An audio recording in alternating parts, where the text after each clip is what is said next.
All right, everybody. Thanks so much for stopping by another live episode of Real Estate Titans, sponsored by Lion Bolt Media.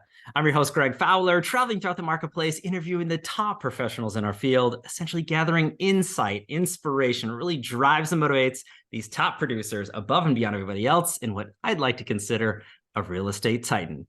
Now, our very special guest and featured titan for episode 282, all the way from Vancouver, Canada, none other than my good friend, Dean Philpott. Dean, it's an honor and a pleasure, my friend. I appreciate you taking the time today.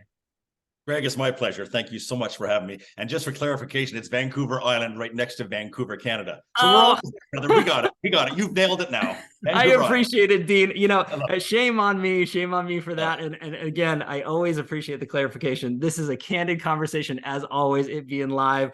I cannot thank you enough, Dean, seriously, for taking the time and just sharing your story, background, who you are as a man, a professional, and just your journey through life. I really am excited for this one, and I know the audience is too. So without further ado, let's just go right into it, Dean, this way. And I want to start with this question, and it always is, you know, my absolute favorite, which is the origin story. You know, who is Dean? Where does he come from? What got him into the business and the life journey that he is up until today? Let's start with that. I know that's a loaded one. Oh, sure. What a loaded question. And again, thank you. I'm honored to be here. You have no idea. So my start, and I understand a lot of the audience is from all over the world, so we'll just keep the general areas. But I'm from Eastern Canada, born in Newfoundland, which is a big island, right? Island off of Canada. And so it couldn't be any further away than I am right now. So I'm born and raised in Newfoundland. I mean, I come from a land of limiting beliefs and Pentecostal mom, right? So that's gonna, you know, lay the station about where I grew up. And so I started out in Newfoundland and ended up as a young man into the mainland, which is like in that Toronto area. And it wasn't working for me. So at one point I flipped a quarter and I said, hey, if it lands on tails, I'm going back home. Or if it lands on heads, or actually it was the opposite. If it lands on tails, I'm going elsewhere. If it lands heads, I'm going to go home. It landed on tails and I ended up in Whitehorse, Yukon, which is right next to Alaska. Okay. So that's where it all started. And I was like in my early 20s. And that's where my life started. And that's where I started getting my life, I guess, experiences. So from there, as a young man, I don't really have a formal education. So anything that came my way was an opportunity. So I started jumping at things, Greg. And that's where my life kind of started. And jumped into being a carpenter, had a construction company. So, of course, hence the whole real estate background with that construction company. Yeah. I went into Alaska and had a U-Haul business, had an old-time photo studio, had a car rental business there. Back in Whitehorse, Yukon, became a carpenter, like I said, that went into building cabinets. And everywhere I went, this is the part that leads into the real estate. People would say to me, Dean, oh my God, have you ever considered being a real estate agent? And I'm like, well, you know, guys, I got a lot on the go right now. I was a private investigator for 10 years with the company, you know, and the opportunity goes on and on and on. So when they would say this question, I'm like, I'm too busy to be a realtor. But then I became friends with a couple of realtors. And then I started looking at their lifestyle. I'm like, oh my God, they drive really nice cars. They're always on vacation and they don't particularly work too hard, in my opinion. So I'm like, oh my God, why would I not fit in this category?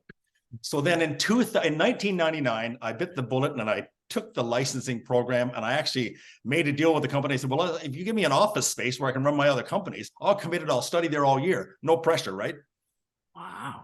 So I got my license in 2000, Greg. So that's what led up to the real estate. So always been a young entrepreneur, you know, made money, lost money, you know, and the businesses go on. So it was setting the stage for my being an entrepreneur. And I remember one thing, Greg, that stood out.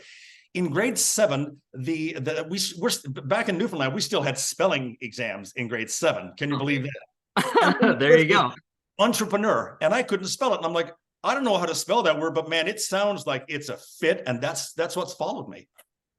Dean, the way that you set that stage, incredible, starting from a coin flip, you know, looking at it from that perspective. And you've heard, you know, individuals, you know, hey, let's flip the difference, you know, if buying or selling an item, but flipping a difference on a place to live and to go.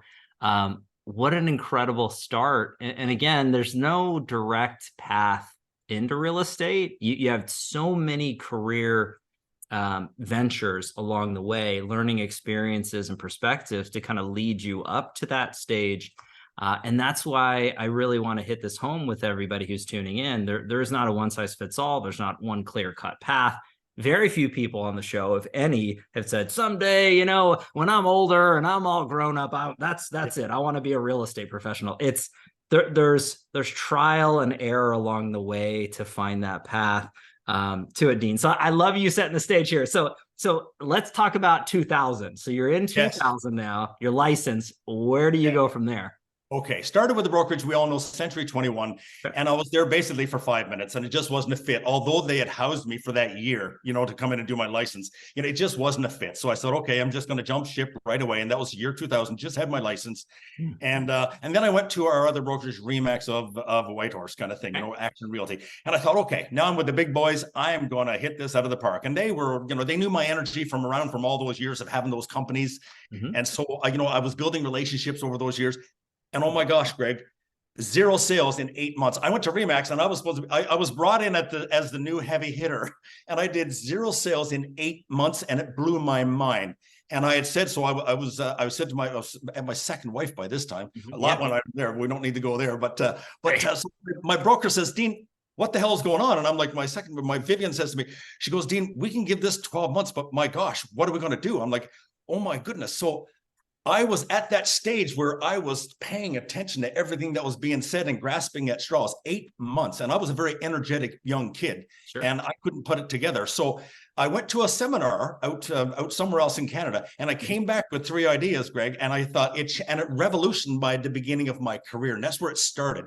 So they had sent me out for like a, you know, it's like, oh my God, we got to get Dean out somewhere, because I mean, whatever's going on in here is not working. So I went out, and again, one of the speakers, Greg, says, you know, you only need one good idea to change your life in real estate. And so at that point, this is all new for me. I was used to touching things in the morning and it being gold in the afternoon. That's just who I was in that little town of Whitehorse. And understand, Whitehorse had 25,000 people. So, you know, I wanted to become a big fish in that small pond. And then the more I couldn't have any sales, the more I wanted to be number one. And so then I got obsessed with being number one. So, I mean, yeah, I'll just jump right into it. So I come back with these 3 ideas for anybody that wants the new ideas when they're a brand new realtor, or can use it in their career now. But remember, this is back in 2000. I was only just having a cell phone in my hand, and, you know, everything was done, you know, paper. I mean, this was no laptops then. You had your big old VIC 20 in the back, and that's what it was. Nice. So I was coming into this thing, and I walked back with 3 ideas. And so at the time, nobody had their picture on their signs, and they weren't using their picture. And so the lady, her name was Tony. I'll never forget it. Put your picture everywhere. And I thought, okay, well, that's easy. Okay. And then find a farm area. And I'm like, a farm area? There's no farming. And that's how ignorant I was. I didn't know what a farm area was. Pick an area in your town, dominate it, and don't give up, because make that area your, you know what, you know, make it your, make it.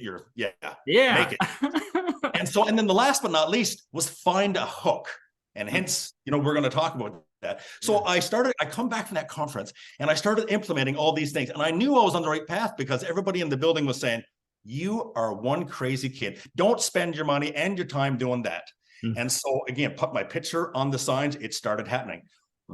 So I'm just going to keep on going here, because I just love. No, Dean, this is gold. Keep going for sure. So I put the picture on the sign. Now we're back in 2001 now, right? And so this is new in a small town of 25,000 people. Put it on your, you know, put it on your email signature, make notepads, put it on the pad, put your picture everywhere, because nobody wasn't. And then so I started hearing flack from everybody in my office, and I knew in my heart, it's like, okay, I'm on to something, baby.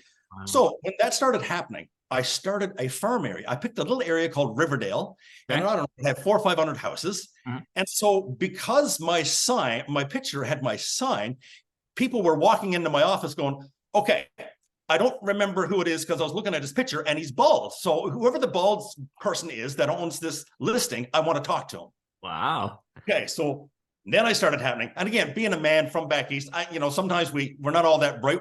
Things got to happen a lot for us to understand. So the third time in 1 month, a person came into the office and they said, okay, I don't know what his name is, but he's bald, he's on a sign, but I want to buy that house. And the receptionist came back, she goes, Dean, everybody don't know your name, but they call you the bald guy. And but boom, here was my hook was born. Wow. been born. And so it had to be organic, because when you're doing a hook, you can't just go out and name yourself, hey, I'm whatever, So, I mean, and it seemed dorky at the time. So I remember, Greg, my heart melting when I felt this. And I'm like, oh my God, this is the hook. But my God, I can't say I'm the bald guy from Remax. Are you kidding me? And so I put it very small underneath one of my listings in the newspaper ad, because we didn't have Facebook by that time, right? It was all paper. So I put down listed by the bald guy called Dean. Well, my office went off the charts, and they were damn near going to fire me for like misrepresentation of like product, being a professional. And I got into so much. It was just intense. Yikes. Thought, no, this is good. Greg, it was born. And, a year later, I was not only dominating that area in Riverdale, everybody in town didn't know my name, but they knew I was the bald guy. And so that's where that started. So there's my 3 right off the bat tips. Dean, massive tips, by the way. I want to kind of unpack those just right off the bat. And huge advice, massive advice for anybody who's tuning into this. Whether you're new or a seasoned pro, I think that you can really overlook these thoughts. Imagery, right? So that idea of, people so focused on logos and branding, and ultimately the consumer is not doing a deal with a logo and or directed to brand or to a brokerage per se. They're doing business with Dean. Right. So your face, your persona is the individual I'm engaging with.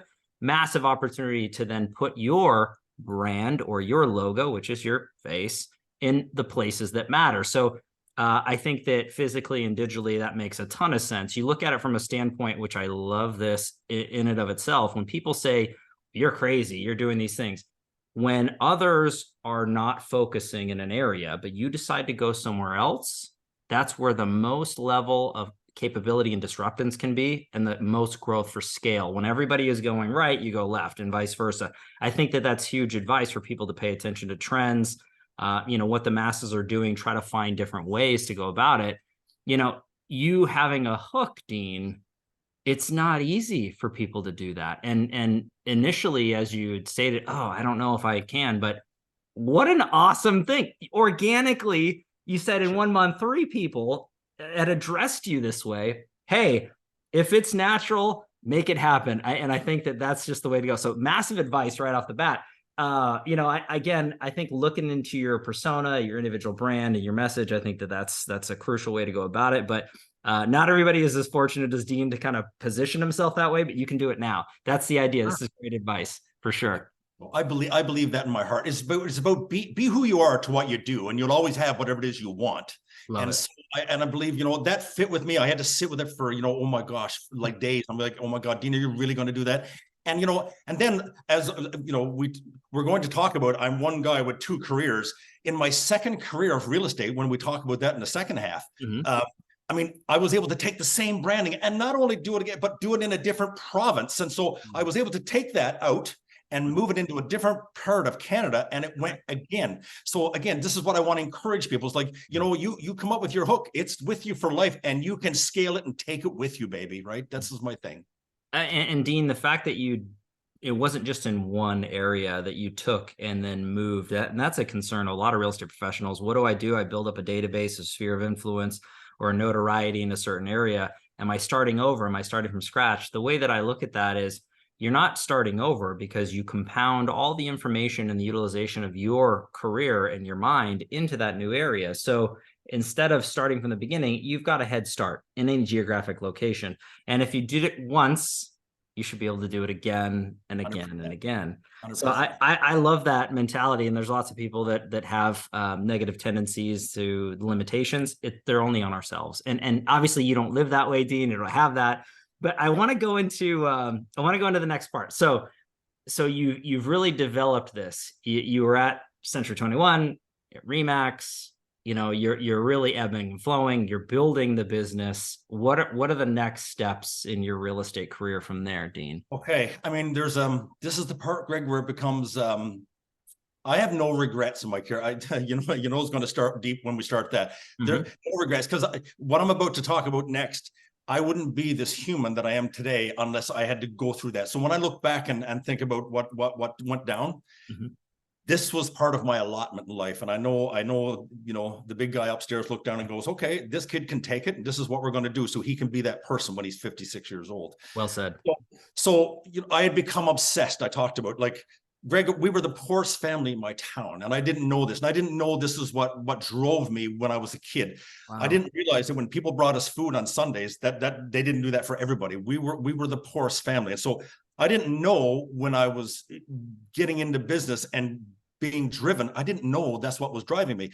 Wow. This weirdness, this obsession of I want to be the best. I want to be number one. And I remember our broker taking us to the Pursuit of Excellence. You know, that's a program up here. I don't know if you've heard of it. It's a personal development, much like PSI or something like that, or, you know, and so it's a whole weekend thing. And all I put on every piece of paper that they ask, I will be number one. I will be number one. I will be number one. That's all. I was obsessed with it. Wow. And so, Greg, the part here was the next portion of my career. By 2003, I was taking off. Now things were going everywhere you look. I mean, it's happening. I mean, I didn't have a name anymore. It was the bald guy. It was busy. I have 2 kids. I'm into my second marriage. You know, life is good. However, unconscious competent is how I describe my first career. I was doing things, Greg, and not asking questions, and I was getting results beyond anybody that I knew or found. And I was just going for it without asking questions. And this whole number one thing, I traded in my soul. By the time 2009 showed up, I had traded in my soul to be that person unconsciously. And I had let my ego started taking over. You know, ego states that I am what I have. I am what other people think of me. I am what I do. And most egregiously, ego says, I am not a part of this universe. I'm separate from God, which we all know we're all one, right? And so, Greg, I had got so lost in that facade of success, and I never had that. And of course, success to me at that point, because I was unconscious competent, I mean, I was ignorant. Success to me meant money. Oh my God! So I can now have a house that nobody in my family ever could have. I could drive. I could send home money to my parents. Buy them car. This whole thing for me was success, but I had begun to lose my soul, and I never questioned it, Greg. That's why I say that was the first career. But Dean, and thanks for sharing that story. It's not what everybody anticipates wanting to go through into a life and to see success financially, knowing that there truly is a trade-off. And you having that hunger, thirst, you know, to really hit those goals, to be number one, you know, in that period of time, you know, give or take, you know, let's just say 7-8 years, and, you know, in total before getting to that time frame, a lot of adjustments have happened. And I feel that, and this is just me, Dean, feel that so many of us were in the moment and we don't necessarily see what's happening around us because it's happening on a daily, and we don't look down the road to see where we were versus where we're going. And you lift your head up one day and you say, oh my gosh, look at what happened now. And so the fact of the matter is that you identified that at that time in your life, and, you know, you have reflection on it today. And again, it's not saying that you can't have goals and you can't be number one in your market and all these different things financially. That's not a negative in the nature.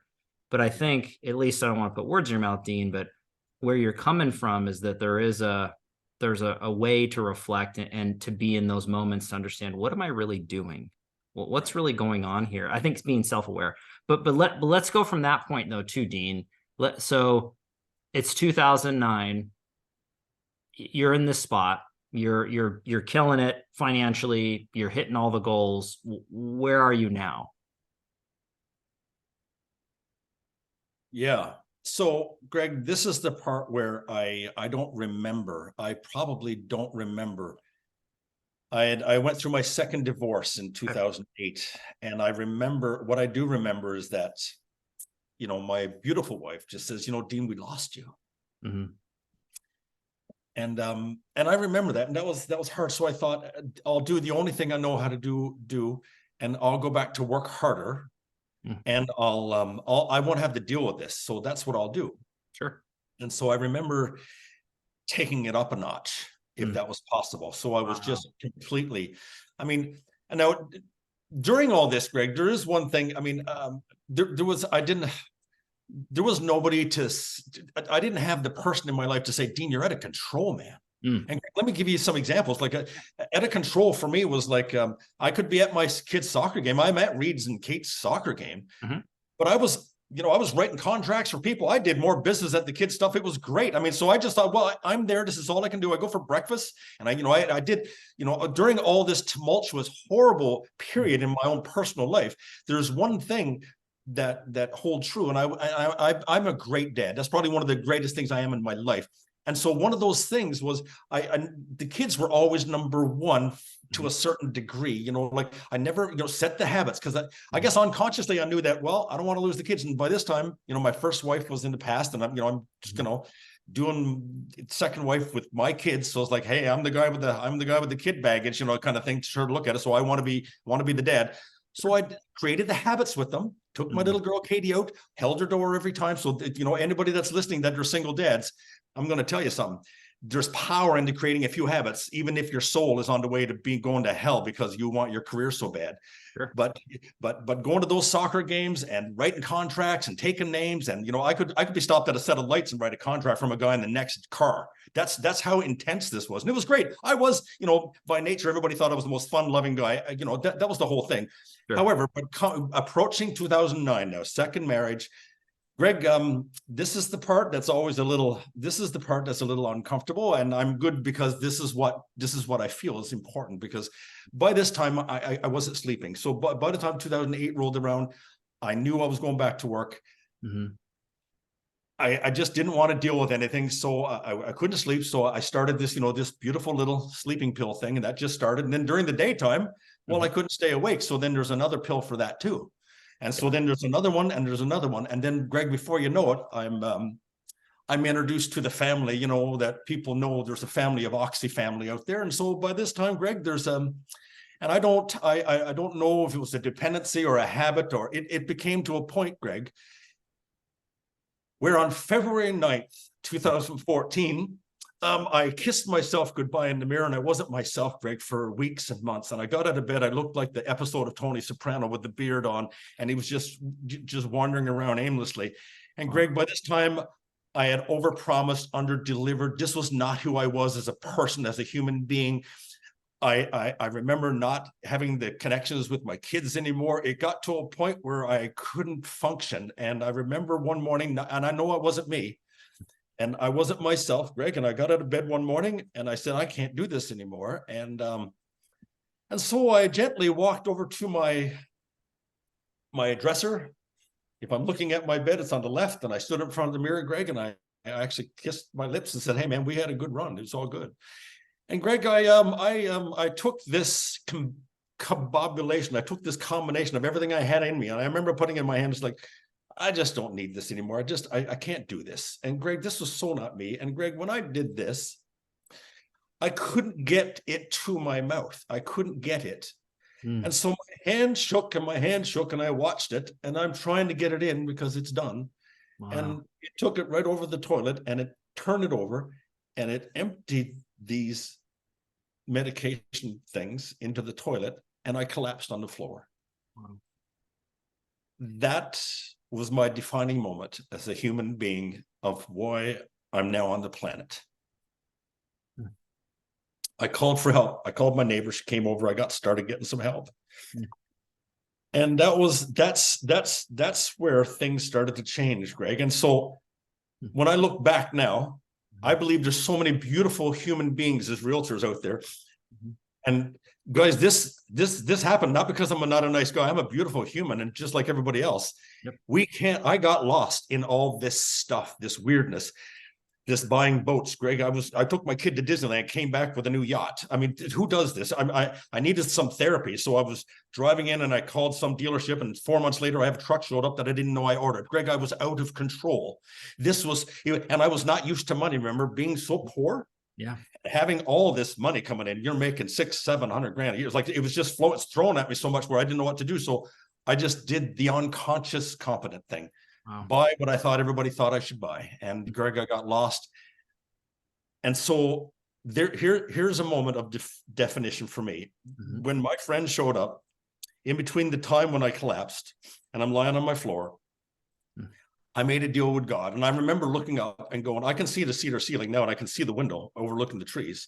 Wow. And I said, okay, God, here's the deal. And I don't, for me, it's God, Uda, Bella. I'm, Buddha, Allah, it doesn't matter. I have the universal being. For me, I will just call it God. Sure. And I made a deal with God that day. And I said, okay, listen, here's the deal. You gave me all these resources and I fucked it up, right? I don't have right now the capacity. I don't know what to do. I need some help. If you choose to let me do this thing, I'll repay this debt. And so I made a deal that day with God on that February 14th, 2009.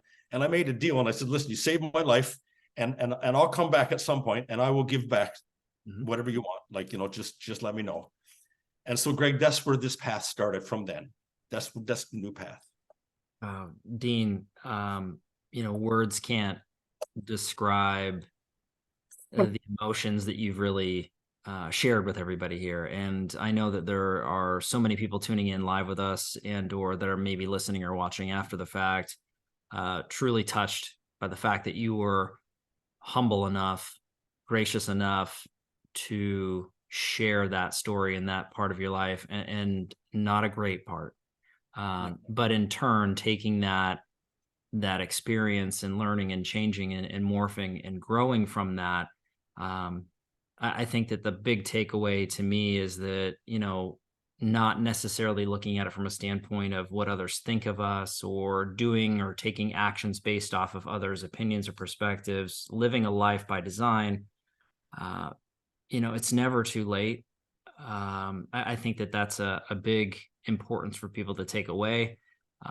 There's spots in life where I know people feel that it is it. And I think that ultimately there's so much more out there and so much impact, but it is a serious thing. And people don't talk about it. People don't talk about depression. People don't talk about negativity in lives. It's all sunshine and roses. That's just not the case. And, somebody such as yourself who has been through so much in a life, experienced that, and then grew and moved on from that, Dean, it's an absolute inspiration. So you just need to know that there's people that are taking this to heart. Maybe they're in a similarity in situation right now, and there might be impact based off of what you're saying today. So I can't thank you enough. I know that there are people on here that are also sending you love, for that experience. Where's the next chapter, Dean? So you're at this point in your life. You made the promise. Where are you now? What are the next steps kind of going through? Thank you. Well, they say the definition of insanity, right, is to get up and do it all over again, expecting different results. So I was happy to say that I wasn't part of the insanity group for the first time. Love it. And so September of 2014, that's 7 months after my collapse on the same floor, I got up in my house and I heard someone whistling, and I came down the stairs and it was me. And so I knew that I had been found and I've been helped. And so I started just on this personal development journey, Greg. I was 42 years old and I had never been I don't know what personal development meant. And I began to find, I just started putting out, when you're ready, the teachers will arrive, Greg. And, my mentor, Bob Proctor, he just passed away a couple of years ago. He became a dear friend. I resonated with him and Wayne Dyer. There's some people that I resonated with. And then I went the other way. I have an addictive personality and I had money. So two things. I jumped on every plane and I went to every personal development thing there was in North America. Wow. If there was a plane heading out towards Bob Proctor seminars, I was there. And I was sitting in the front row going, pick me, because I'm in. So I did this for the next 5 years. My real estate career slowed down in Whitehorse. And Greg, I through his mentorship, I decided to combine 300 pages of loose leaf that I had written, and I took it to a lady by the name of Dee in Texas. And we stayed there for a month and we started organizing it. And she says, Dean, I think we got all the makings here for a book. And so, Greg, I took my thoughts and I put them on paper. The thoughts that I had my whole life, all these depression thoughts, these thoughts, those thoughts. And I combined them in 2011 and I got help and we created a book with my thoughts on paper, the words. And she was able to coordinate it because what I thought was the beginning of the book, it was the end. And so that's why we need help. So then in 2011, this book got released. And of course, Bob at the time was so gracious. And he says, Dean, I don't do forewords anymore, but we'll see what happens. I called him every Friday for a year. And eventually when I stopped calling, he says like, hey, why'd you stop? And of course, he wrote the foreword for my book and it went on to become an international bestseller, which leads into the next time in my life now. I'm still in Whitehorse, Yukon. Mm-hmm. My son and my daughter by now is traveling in Europe. My son is, going through some high school, dilemmas and whatnot. And we had the opportunity and I was out speaking on the road because of this book became a bestseller. I became a real estate coach and I kind of left my business behind and, I started just letting it go a little bit. And so the bigger thing for me was I didn't even know what a mentor was. I thought I didn't know what it was. So when I found this out and started working with people, surrounding myself with people of like mind, surrounding myself with people that are going to uplift me in this time when I'm absolutely nothing. I have done right down to I lost everything again after that. It went right to nothing. I lost it all again. Second divorce. When I finally dealt with it, it was empty. But I had a heart now, and I could feel okay. We're on a path. Wow. And so when that book came out, I started just getting these calls. Oh, Dean, love your story. Would you come speak? I'm like, come speak? Are you kidding me? Oh my God, I would love to. So that started. And so it brought me down to this Vancouver Island where I live now. One of, the Remax broker down here at the time heard me speaking. It was a disaster of a speech because I was nervous and I didn't know what to do. And I wasn't used to public speaking at that time. And so he called me and said, like, I know your speech was a hot mess train wreck from hell, but he says, I can see inside you got something going on. So he says, I want to bring you down to our company in Vancouver Island. So I came down here. I liked the town so much. I bought a place. 2 years later, Greg, I moved here. Now I'm, 3 or 4 years, not from doing production, got some referral money coming in, but this is where I started. So that's how that transition moved. So when my son came down, we started down here in 2014, started selling real estate. So I went back into the real estate market. Okay. So here's another switch. So by the time we got here and moved here, Reed got set up in his schooling and I feel, okay, we're on the right path. I mean, I'm still a young man, too young to retire. I was getting depressed again. What am I doing sitting around the house? I can't do this. Yeah. So then I got invited to jump into this brokerage here, the Remax brokerage down here. And we loved it. And I, of course, became friends with everyone. And that's where my newest journey started in. And my daughter then flew back and she goes, Dad, I want to come home. You're no longer in Whitehorse, but I want to come on Vancouver Island and let's do this thing together and let's have a father-daughter team. And that's when I knew, Greg, okay, Dean, now is the time to practice conscious competency. If I'm going to go back into this real estate business, we cannot go from ego. So, Greg, we made a deal with all the agents that ever on board with our team now, because we've grown our team, my daughter and I.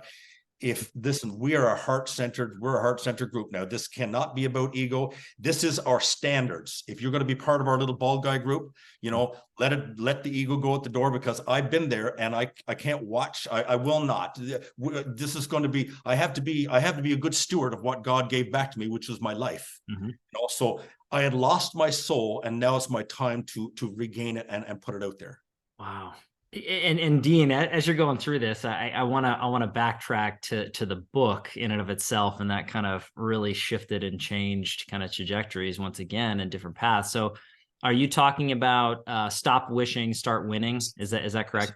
So, definitely one of those thought processes and relationships to put your honesty and integrity, your mind out there for others to consume and change lives and make impact. That's what this world should be about. Ultimately, it's just bettering the lives and sharing that, the good, the bad, and the ugly. And ultimately, that's just a wonderful thing in proximity. You taking knowledge base and being thirsty and hungry for self-improvement and really taking yourself to another place. All of us should be doing on a regular basis. So I think, again, you're just setting that standard into saying, hey, no matter where you're at, there's always room to get up, dust yourself off, and keep moving forward. I love the fact that, there are people in our lives that see things. And that individual that you mentioned, even though, and to your perspective, you didn't do so well on stage, which I'm sure that it wasn't that bad when you mention it. But the gentleman says, "Hey, Dean, I can see it. People can see the heart, the intentionality, the what are you doing and why are you doing it." And I think that that's crucially important to take away from everybody is always put your best foot forward in your effort, but people will see your true heart or nature or lack thereof. Yes. And I think that that opens up and or closes opportunities.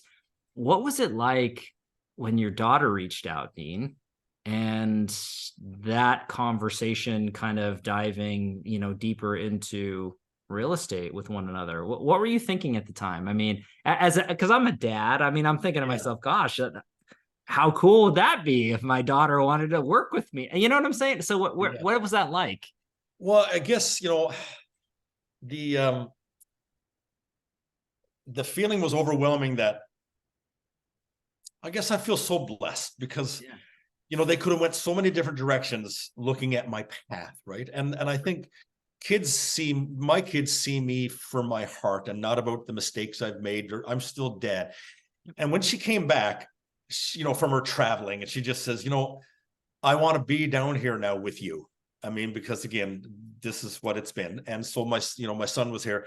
And that was overwhelmingly beautiful. And I thought, okay, God, thank you. Because now listen, if I want to make an impact on this planet, I want to be able to share that platform and stage with my kids, because who better now to be a mentor for her than me, and watch my mistakes. And Greg, make no mistake, this has not been easy. We like Katie, my daughter Kate, she's like me but she's in a skirt. So it's like big personality. She's, and wow, so we butt heads a lot, but through this has been 7 years or so now. We've been doing this thing together. Oh, so good. Greg, it just gets better and better and better. And I mean, I've watched her go into these listing appointments now and truly drop the armor and be who she is and be the biggest, best. And I'm like, oh my gosh, Greg, there's no other reward on the planet knowing that you're watching your child be her best, and because she wants to be that person.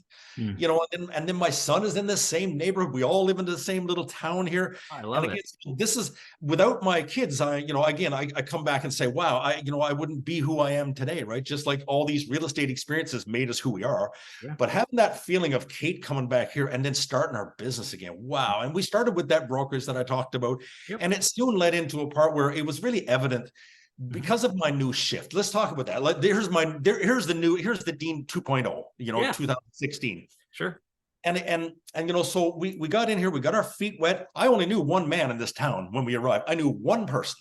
Wow. And so I'm like, okay, boy, we got an uphill battle. And I said to Kate, okay, Kate, you're blonde, you're young, you're beautiful. I said, do we really want to do this bald guy real estate team? I mean, come on. I mean, I'm your father. She goes, you know what, Dad, I trust you. Ooh. I said, well, she goes, Dad, you do what you feel you need to do to make this company, whatever it is that you feel is in your vision, right? I'm like, Kate, I took this, we don't know anybody, so we got to figure something out. So, okay, let's do the bald guy real estate team. And so that's what we did. And she walked right into it. And our first few ads that we put out was like the bald and the beautiful. We started just mixing stuff up.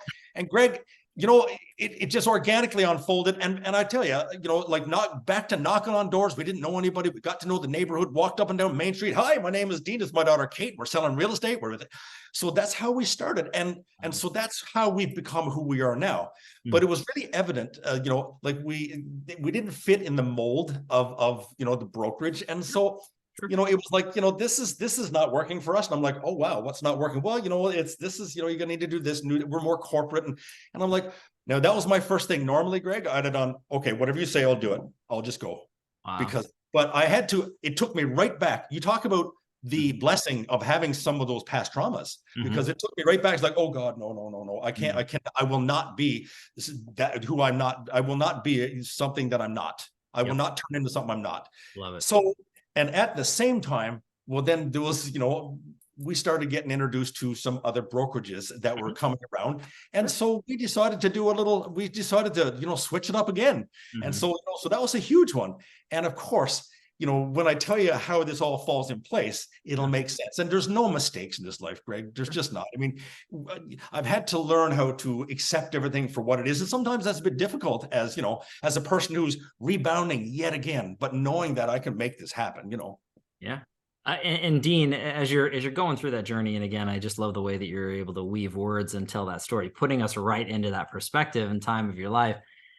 So you're kind of painting the picture, at least for me, wonderful, turning of the page to the next chapter, really compounding off of where you've been and your perspective, what you don't want to do again, but also what you want to do now into the future, family dynamic into it, growth and development.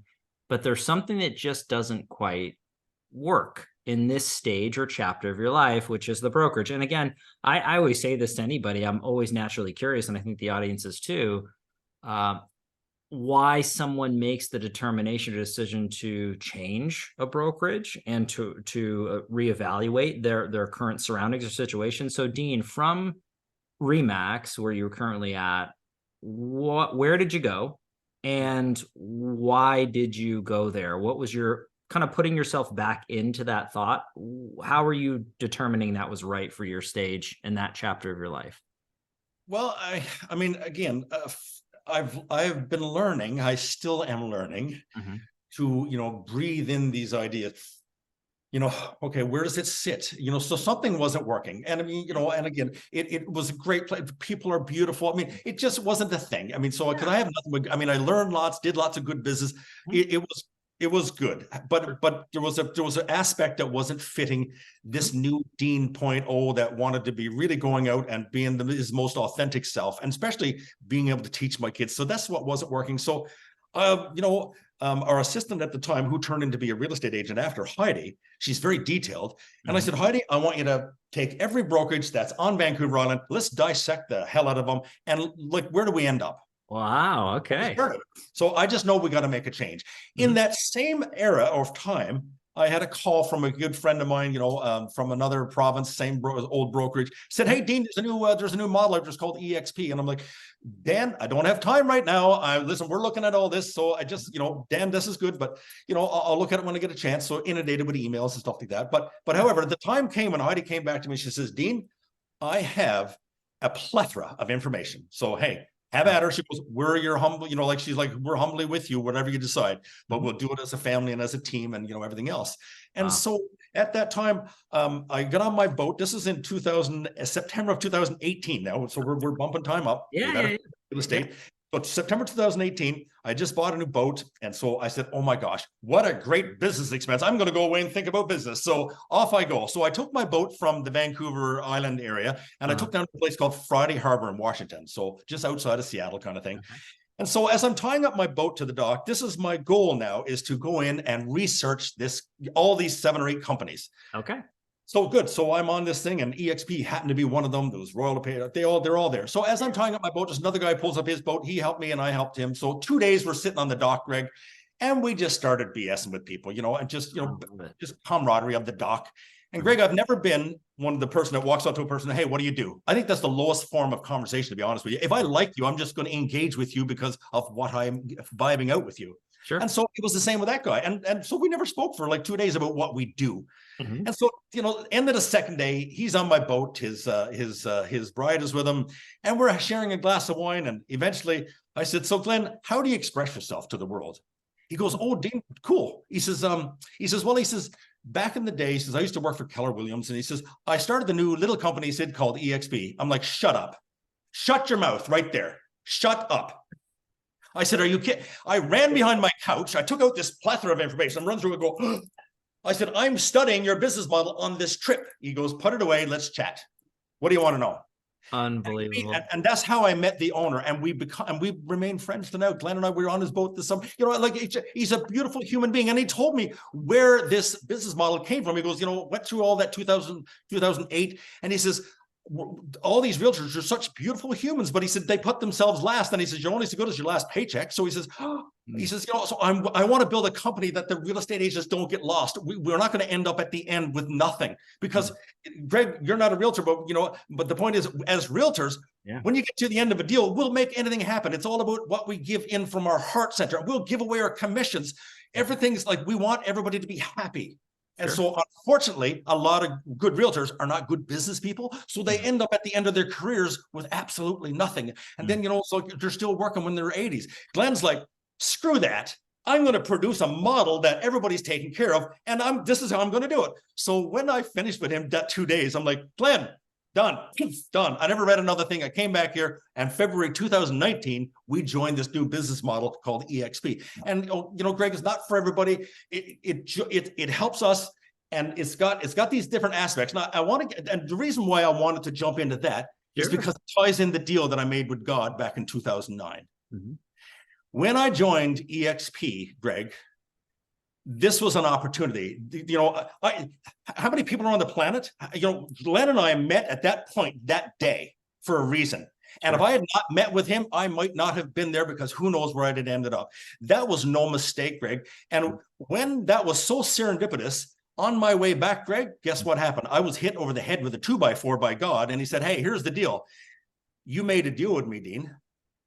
He says, listen, it's a few years later. You're back on your feet. You're a good guy. And here's the deal. Don't fuck this up. He says, because I won't give you another chance. Here's the deal. Take it on right now.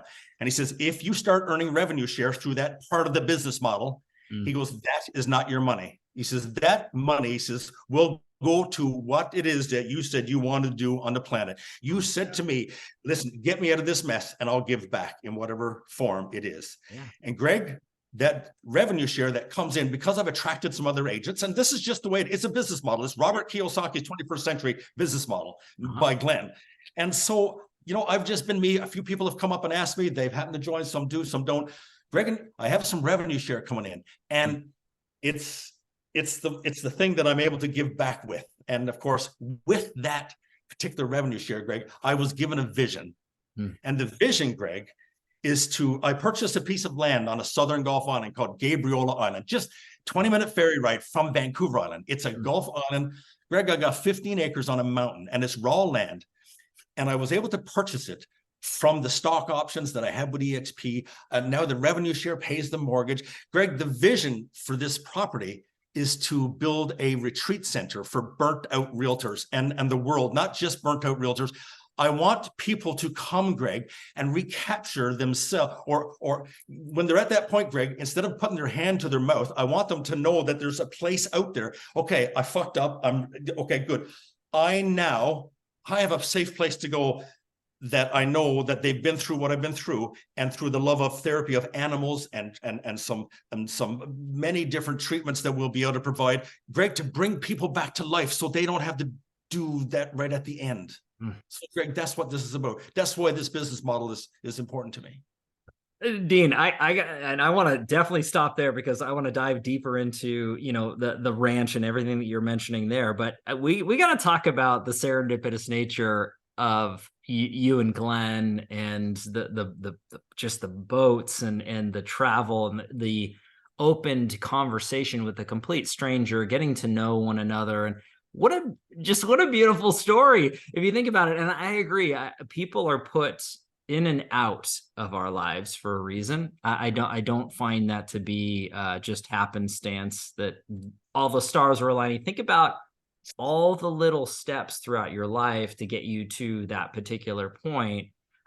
There definitely is more to it than people want to admit sometimes. But I think the fact that you were already researching, there wasn't quite the right fit, where you're currently at in the chapter of your life, and then taking that journey, looking back on it into that perspective, was there any key takeaways from Glenn that might have stood out to you during that conversation? And not even about real estate. Maybe it was just about life, or the way that you guys were communicating. Anything that sticks out to you as you were having that conversation for a few days that maybe the audience hasn't heard before, or something that you haven't shared before? Anything that comes to mind?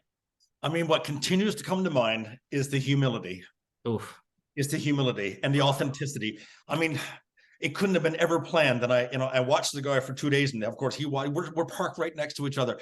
And it was just nothing more than it was just, there was, I didn't find any ego, this is mine, I've done this. Like, there was none of that stuff. He's just a beautiful human being. And you could tell his mission on the planet is to make my life better. you know, as a real estate agent. He cared, and it keeps on going on. And this is, you know, this was just beautiful over those. And after I found out about it, because I didn't know who he was, which was great. I mean, I quite liked him. He was just a nice human. Because, you know, hey, there's a lot of boaters that aren't nice either, right? Like anybody on the planet. But what it was, he says, Dean, you know, we have a value system. He says, you know, we want to be, you know, we want to be forward thinking. We have education. And he said, Dean, what's most important to you? Yeah, I remember asking that. What's most important to you as you move forward in this part of your life? I said, I want to be able to help people. My God, I want to be able to help people through my coaching, maybe. I don't know. I said, I just want to be, I have to be giving back. This is I'm done taking. And I remember him, and he kind of chuckled. He says, oh, you want to do coaching? Oh, there's lots of platforms. And I'm like, really? I said, I just want to go on and be able to tell people how to raise their level of awareness. Can you give me some platform to speak and tell people how to be a good dad? Can you give me a platform to speak, to say, you know, what I did do to get my business off the ground and how to save your friggin' soul when you feel you're going to be lost? And he says, Dean, we got it all. It's already set up. You don't even need to make this. So I knew then that it was just done. I was done. I was home. I came back here and I walked in, and the glow was on my face like a beautiful pregnant lady, right? The glow was here. Oh my God, you're glowing. Yes, I am. You know, I found what's going to work for me in my life. Wow. Now I feel good. Now I love that. And again, the perspective of why people make the decisions. And, you know, it's got to be right for anybody involved, and everyone makes decisions based off of what's in their environment. But to me, I think what's so beautiful about your story and your journey is you're looking for a place not only to maximize and continue the legacy and build with family, but also to help and guide others through your experiences, to coach, to train, to mentor. And what a great opportunity through EXP to do that. But okay, so we got to talk about the ranch and the retreat situation. What does that look like? I guess, how far along is that, Dean? And, you know, what information can we give out to the public? If it's not too early, that sort of thing. I would love to kind of talk about that, because that's just fascinating. So we got the early stage of it. So give us the you know, kind of the background as to what they would be expecting going there, and what your plans are, you know, for somebody and their experience. I would love to hear this. Sure. Well, I mean, Greg, it's evolving every day. So where we are now, when I bought it, it was a piece of raw land, and it wasn't even for sale. It was on a development. It was at the end, and the developer was showing me, you know, the lot that was for sale. And I looked, well, what's that one over there? And he goes, well, that's not for sale. I'm like, oh my God, well, there's 3 eagles just landed on a tree that says it is for sale, and it's mine.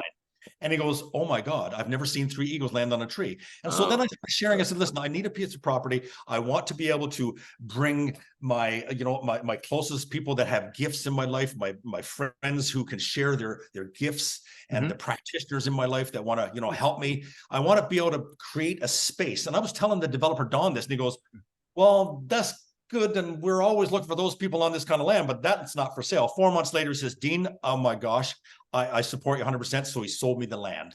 Wow. So now I bought a raw piece of land. That was July of 22. Okay. So now, Greg, you know, much as I love my revenue sharing is coming in, but I mean, you know, so the point is, I mean, there's only, you know, so I got enough money to buy. We have left on it, which is almost paid for, which I'm so grateful. Again, the stocks and stuff. I mean, it all lined up. So, but now, so we got the road put in. There's the power put in. It was 7 power poles. I mean, there was $100,000 for that. There was the water. We got so much water, 20 gallons a minute, which is huge. And you know, when someone heard about the cause, they donated their donkey for therapy animal. And so I have a donkey named Rosie on there. She's 31. And Greg, now setting the stage, like Rosie had to be there first, because I believe that I have got so much peace by being around that donkey, and so much unconditional love. It's beyond measure. So I know there's healing there, Greg. And there's, you know, for whatever people need, there's going to be a donkey there that can listen and lick you, and you can go clean up donkey shit in the morning and feel good about your life. Right. Oh, it's so good.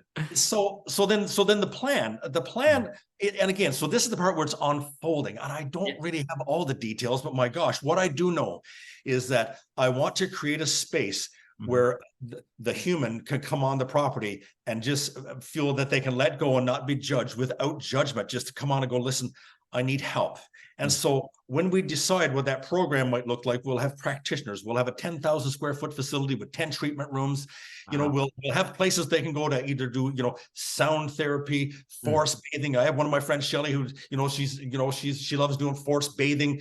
And there's the psychedelic aspect of it. There's psilocybin treatments, clinical treatments. There's end of life programs.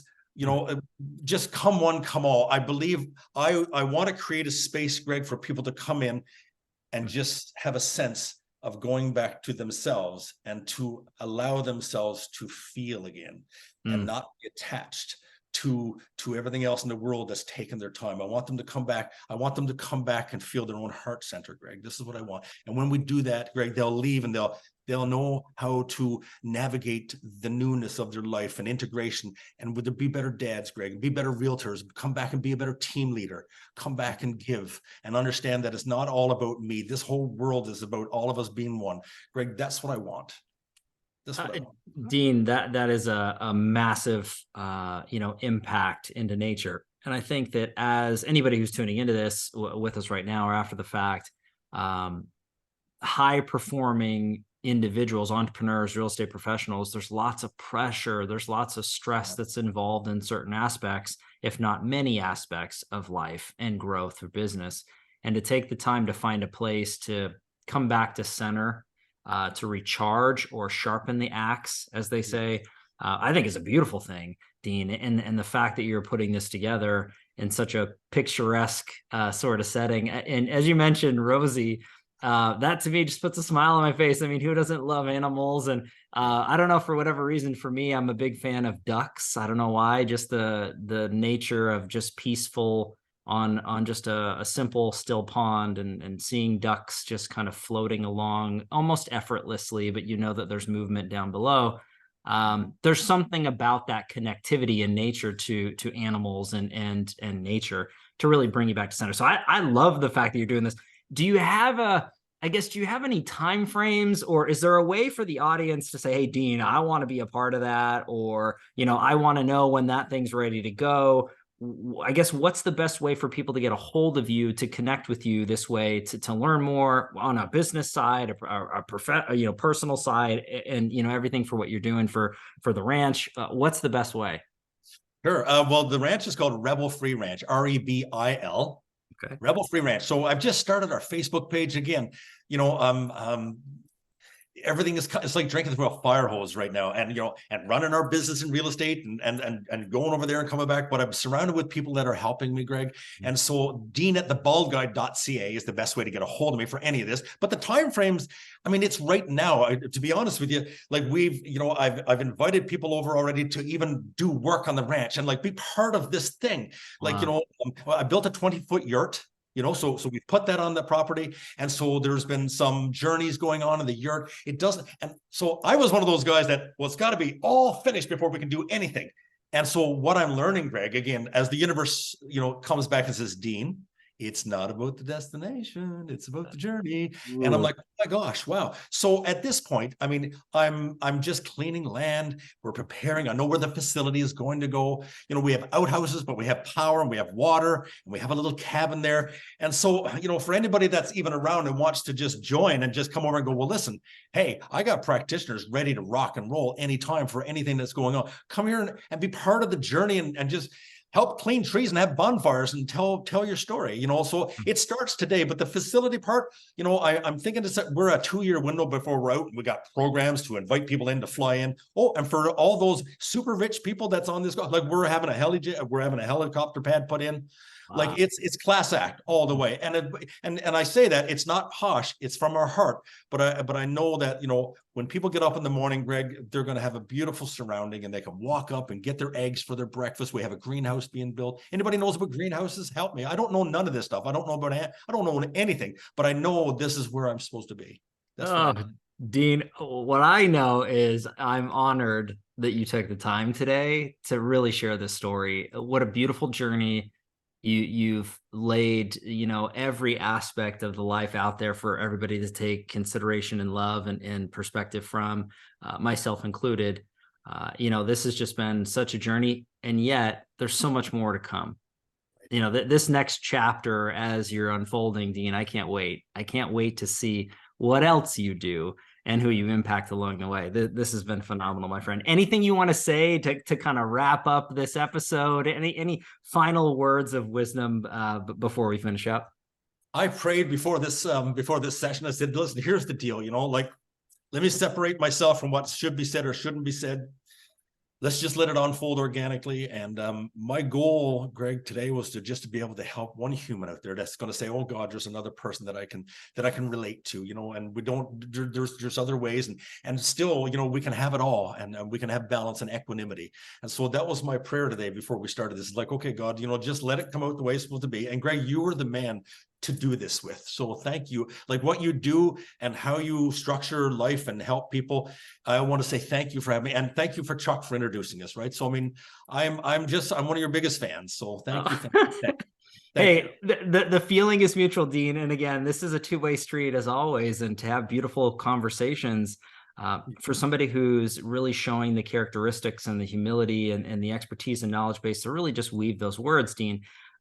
It's not easy, but you make it easy, just so you know that. And I know that so much that I've learned, the audience is the same way. I can't wait for our relationship to continue to grow, and next conversations with you, my friend, off camera, off live streams, that sort of thing. It's going to be great. I do have to dub you though, Dean. This is an official end to each episode. You are an official real estate titan. So that is a badge of honor you can wear forever. No plaques, no trophies, but it's in your heart forever, that sort of thing. And again, I can't thank you enough, Dean. It was an absolute pleasure, my friend. Thank you, Greg.